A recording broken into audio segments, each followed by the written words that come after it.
The call dropped twice before I could say a word. I was sitting on a plastic chair in the hospital hallway, the kind with no padding and a crack running up the back, and I remember staring at the linoleum floor thinking it was the ugliest shade of green I had ever seen. My hands wouldn't stop shaking. I pressed my phone to my ear and listened to it ring, and ring, and ring. When my mom finally picked up, there was music in the background. Loud music. Someone was laughing. "Mom," I said. Hold on, it's so loud in here." A pause.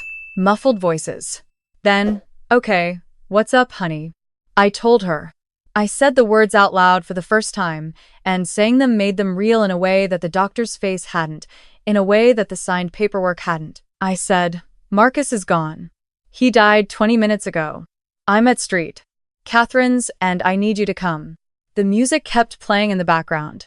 "Oh my God," she said. And then, quieter, like she was turning away from the room.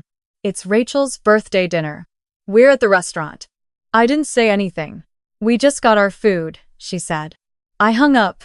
I put the phone in my lap, and I sat there in that ugly green hallway, and I did not cry, because I think some moments are too large for tears.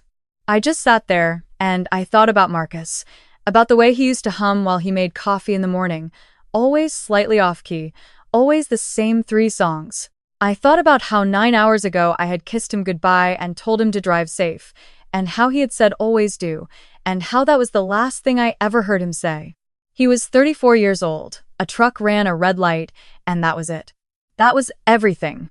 I want to tell you about who Marcus was before I tell you what happened after, because the after doesn't make sense without knowing the before. He was the kind of person who remembered things, not just birthdays and anniversaries, but small things, the name of your childhood dog, the movie you mentioned once in passing that you'd always wanted to see. He would show up with it on a random Tuesday, just because. He was a high school history teacher, and he loved it the way some people love a calling. His students used to stop him in grocery stores to say hello. I watched it happen dozens of times, and it never stopped making me feel like I had married someone extraordinary. We had been together for 6 years and married for 3 when he died. We had a 10-year-old son named Oliver, who had Marcus's dark eyes and my stubbornness, and a laugh that could fill a room. Marcus adored him. They built model planes on weekends and watched documentaries about space, and had this ongoing debate about which planet was the most interesting that I pretended to be bored by but secretly loved listening to. Marcus's parents were both gone. His father had died of a heart attack before I ever met him, and his mother had passed from cancer 2 years into our marriage. He had one sister, Dana, who lived in Portland and who we talked to every few weeks. She was kind and quiet, and she flew in the morning after Marcus died without me having to ask. She slept on the couch for a week. She took Oliver to school and picked him up and made dinners that she left covered on the stove, and she never once made any of it about herself. My family was different. I grew up in a house where love was conditional and unevenly distributed. My sister Rachel was the favorite, and everyone knew it, including Rachel. She was 4 years older than me. Louder, flashier, better at performing warmth in public. My parents went to every one of her school plays and forgot to come to my graduation. They paid for her wedding, a full ceremony with 300 guests and a venue that cost more than my first car. And when Marcus and I got married in a small backyard ceremony with 40 people, my mother spent the whole reception telling anyone who would listen how they had wanted something bigger for me. They never fully accepted Marcus. He wasn't what they had imagined for me. I think he wasn't wealthy, wasn't from a family name they recognized, wasn't impressed by the things they were impressed by. He was polite to them always. He never said a bad word about them to my face, though I knew how they made him feel. He used to say, "They love you in the only way they know how." He was more generous about it than I was. When he died, I found out exactly how much that generosity was worth. My mother did not come to the hospital that night. My father called me the next morning and said he was sorry and that they would be there for whatever I needed, and I took him at his word because grief makes you want to believe the best in people. I had a 10-year-old son and no husband and a funeral to plan, and I needed to believe someone would show up. They did not come to the funeral home to help me choose arrangements. My mother said she had a migraine. My father said he was handling something at work. They did not come to the visitation. They came to the funeral, briefly. My mother hugged me at the door and said Marcus had been a good man, and then spent the rest of the service sitting in the back row with Rachel, who was wearing a dress that was, I remember thinking, far too nice for a funeral. Like, she had dressed for a party she accidentally ended up at. After the burial, people came back to our house. Dana had organized it food, flowers, chairs arranged in the living room. My neighbors came, his teacher friends came. Some of his students came. Teenagers in their good clothes, looking uncomfortable and sincere, and that undid me in a way nothing else had. My parents stayed for 45 minutes. My mother said she was exhausted. My father kissed my cheek and said to call if I needed anything. I did not call. I spent the next 2 months moving through my life like I was doing it underwater. I went back to work at the dental office where I managed billing, and I sat at my desk and processed numbers and smiled at patients and drove home and made dinner and helped Oliver with homework and put him to bed and then sat alone in the kitchen for an hour every night because I couldn't bring myself to go into our bedroom. I had moved his pillow to my side of the bed and I slept pressed against it, and I did not tell anyone that. Dana called every Sunday. My parents called occasionally, short conversations about nothing in particular. Rachel sent a casserole in the first week, and then nothing after. I was not thinking about money. I was thinking about Marcus. The will had been done 3 years ago, when Oliver was born, and we both decided we should be responsible adults about these things. A lawyer named Mr. Patterson, who had an office above a dry cleaner on 5th Street. Marcus had been straightforward about it. Everything to me, and if anything happened to both of us, everything in trust for Oliver. He had told me this. We had talked about it, the way young married people talk about these things matter-of-factly, slightly uncomfortably, and then never again. What I did not expect was my parents at my front door on a Saturday morning. 11 weeks after the funeral, I was in the kitchen with Oliver. He was eating cereal and telling me about a book he was reading. Something about a kid who discovers a hidden world under his town. And I was half listening and half thinking about whether I needed to call the insurance company again when the doorbell rang. Oliver went to answer it because he always raced to answer it, some childhood reflex I had never managed to train out of him, and I heard him say, "Grandma," in a voice that sounded uncertain. I came into the hallway.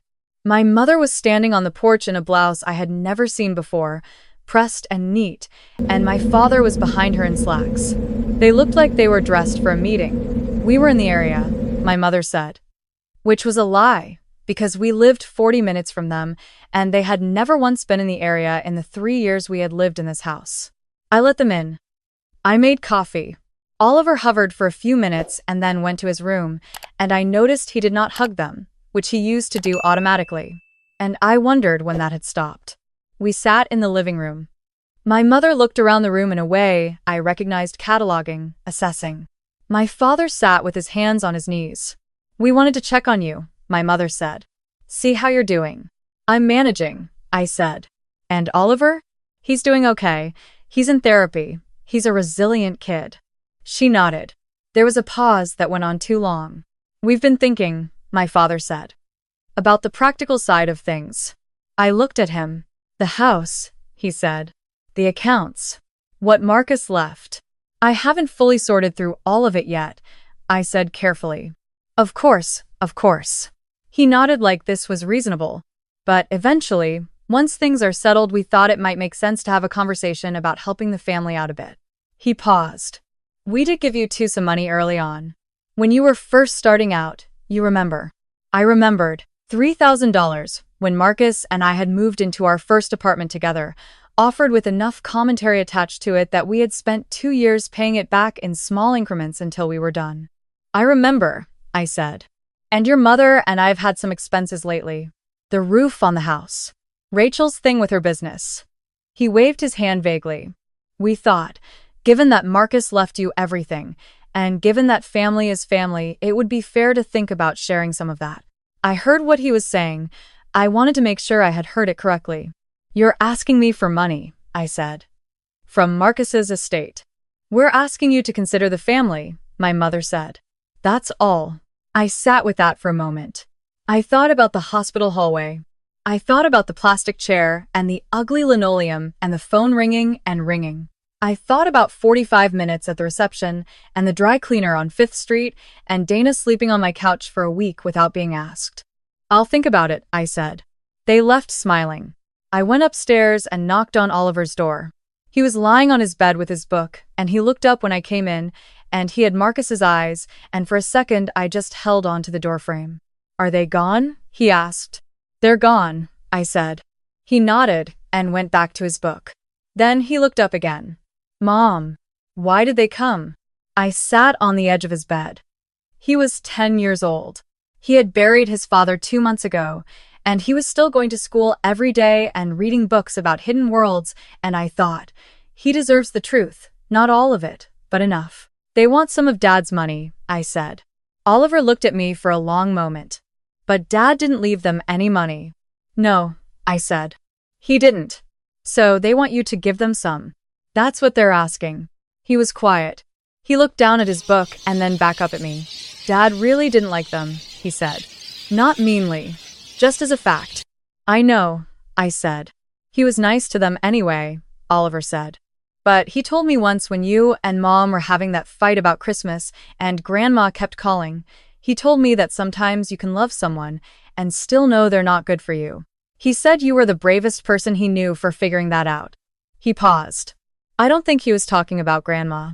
I stared at my son. He said that? I asked. When I was 8, Oliver said. I think about it sometimes.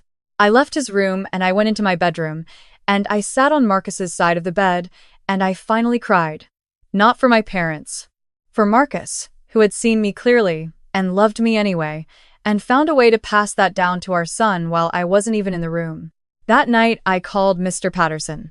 I had not spoken to him since we signed the papers 3 years ago.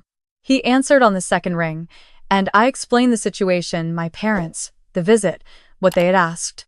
He was quiet through all of it. Then he said, I'm going to need you to come in. There's something I should have called you about sooner. I went in on Monday. Mr. Patterson's office was the same as I remembered it, stacks of paper, a window that looked out onto the dry cleaner's ventilation fan, a potted plant that looked like it had been surviving on nothing but willpower for a decade. He had a file on his desk with Marcus's name on it. He slid a document across to me. Marcus came in about 14 months ago, he said. Updated the will. Everything is still to you. All of it, no conditions. But he added something. He pointed to a section near the bottom. An addendum. He wrote it himself, actually. I typed it up, but the language is his. I read it. It was 3 paragraphs.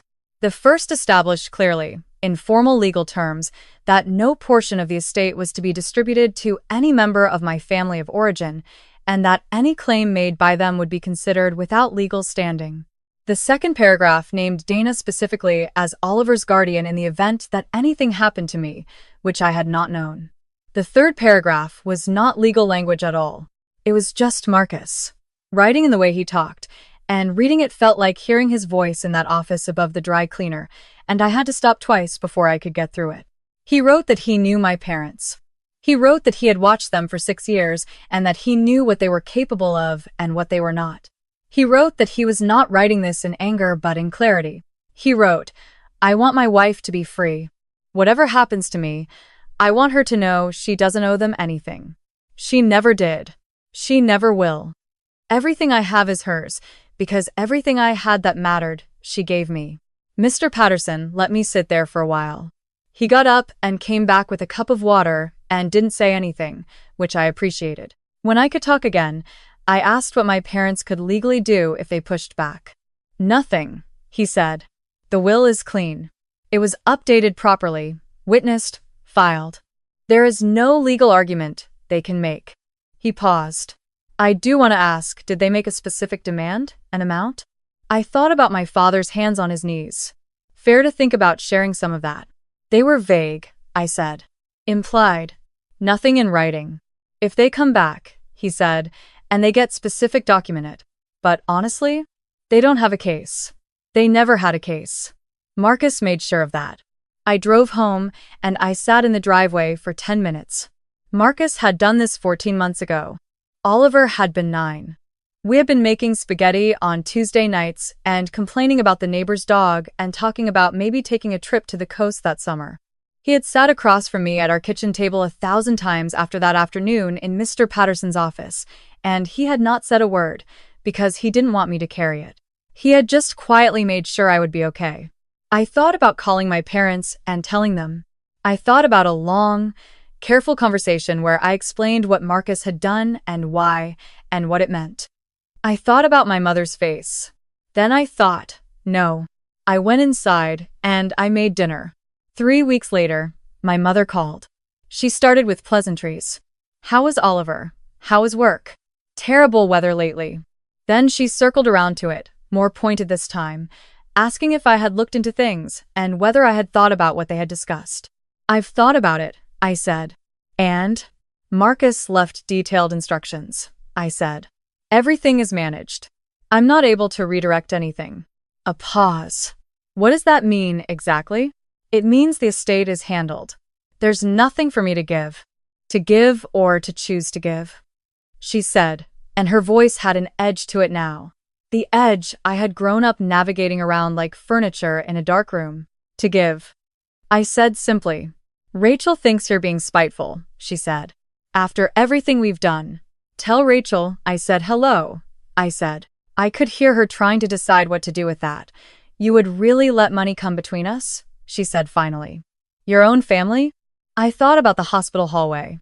I thought about 45 minutes at the reception. I thought about the birthday music in the background and my father's voice saying we just got our food. It's not money, I said. It never was. She started to say something else. I said, I love you, Mom. I'll talk to you soon. And I hung up. I sat at the kitchen table and I looked at my hands and they were not shaking. Oliver came in from the backyard, grass-stained and carrying a stick he had decided was interesting for reasons he hadn't explained yet, and he looked at me and said, Were you on the phone with Grandma? Yes, I said. Is everything okay? Everything is okay, I said. And I meant it. He put the stick on the counter I did not ask and opened the refrigerator and stood there, staring into it with the door open the way he always did and the way Marcus had always done. And I thought, there he is. There's Marcus. Standing in my kitchen on a Wednesday afternoon, leaving the fridge open, completely at home. Can we have pasta? Oliver said. We can have pasta, I said. I started water for the pot. And Oliver sat at the counter and started telling me about the book again. He was almost at the end. The hidden world under the town was threatening to collapse. The kid had to figure out how to save it, and I listened, really listened, the way I had been trying to remember to do. Outside the window, the light was going golden the way it does in October, that particular late afternoon light that hits the neighbor's maple and makes it look like it's been set on fire. And I stood there with the water running and thought about what Marcus had written. Everything I had that mattered, she gave me. I had not fully understood that when I read it the first time. I understood it now, here in this kitchen, with my son's voice filling up the room. What my parents had wanted was money. What they had come to the door for, dressed in their meeting clothes, after skipping the hospital and skipping the visitation, and leaving early from the funeral. What all of it had been for was numbers in an account. And they had not gotten it. Not because I had fought them, not because I had been cruel or clever or strategic. Because Marcus had loved me, and he had known them. And he had sat down with Mr. Patterson on a Tuesday afternoon 14 months ago, and made sure. Dana called that Sunday, like she always did. I told her about the visit and the phone call. She was quiet for a moment. He knew, she said. It wasn't a question. He knew, I said. He was always thinking 3 steps ahead, she said, and her voice broke a little on the last word. And we both sat there quietly with that for a moment. Then she said, Oliver called me last week. Did he tell you? He didn't tell me, I said. He wanted to know if he could come visit over spring break. He said he wants to see the coast. She paused. He said his dad always wanted to take him. I closed my eyes. We'll come, I said. Both of us. My mother called twice more over the following months. The calls got shorter each time. She no longer mentioned money. She talked about the weather, about Rachel, about small neighborhood gossip. She sounded, in a way I found unexpectedly sad, like she was talking to someone she didn't know very well. I answered politely, and I kept the calls brief, and I did not feel guilty about it, which surprised me. I had spent a long time waiting to feel guilty. The guilt never came. What came instead was something quieter and harder to name. A kind of stillness. Not happiness, I was still grieving, would be for a long time. Had learned by then that grief is not a tunnel with an end, but more like weather, something you live inside of that changes its shape, but something underneath the grief. A foundation. The sense that I knew, finally and without question, what was solid and what was not. What was solid? Oliver, and his stick on the counter, and his voice filling the room. Dana and her Sunday calls.